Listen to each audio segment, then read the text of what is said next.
खुद करे तो पुण्य, हम करे तो पाप। कोई भी अनाथ बच्चा है, अगर उससे मंदिर को पैसे कोई डिप्टी कमिश्नर देना चाहे तो दे सकता है। 28 करोड़ रुपया जयराम ठाकुर जी ने अपनी योजनाओं के लिए लिया।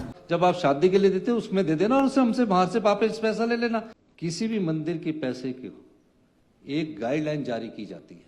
आप सड़कों के लिए खर्च करने के मंदिर का पैसा देते हैं, आप विधवा बेटियों की शादी के लिए डिप्टी कमिश्नर मंदिर के पैसा देता है, आप मकान बनाने के लिए मंदिरों के लिए पैसा देते हैं, जिसकी बारात आनी है उसके लिए आप 20-20 हजार रुपया मंदिरों से देते हैं। और हमें कहते हैं, मैंने कहा कि मंदिरों से अगर किसी कोई अनाथ बच्चा है, 27 साल के ऊपर भी तो कई बार हमारी योजना 27 साल के बाद है, कोई भी अनाथ बच्चा है, अगर उससे मंदिर को पैसे कोई डिप्टी कमिश्नर देना चाहे तो दे सकता है।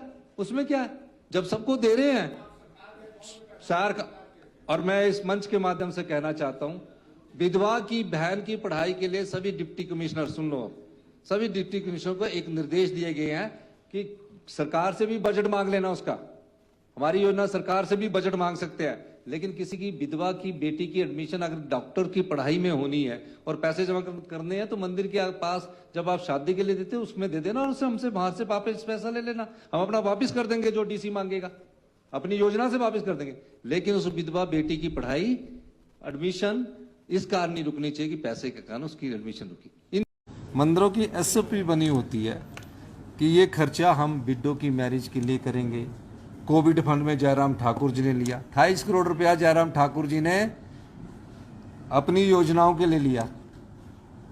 अब देखने की बात यह है, खुद करे तो पुण्य, हम करे तो पाप। खुद वो करते रहे, हमने कुछ नहीं कहा। हमने कहा जहां भी अनाथ बच्चा होता है उसकी जब तक सरकार के से अनुमोदन नहीं आता तो मंदिर से आपके कोई नियम नहीं है, डीसी की पावर है, उसमें इन्वॉल्व कर लीजिए। तो उसमें क्या फर्क पड़ा? वो शादी में विवाह में खर्च करते हैं, मकान बनाने में खर्च करते हैं, ये करें सड़कों पर खर्च करते हैं। तो ये चीज़ों को समझना चाहिए।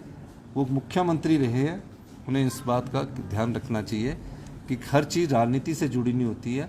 संवेदनशीलता और जिन बच्चों की पढ़ाई पर खर्च करने की बात है, सरकार के पास पूर्णतः पैसा है और हम अपने संसाधनों से जो हमने 2600 करोड़ रुपया भ्रष्टाचार के चोर दरवाजे बंद करके किया है, उस पर हम इन योजनाओं पर हमारे पास बजट का प्रावधान है।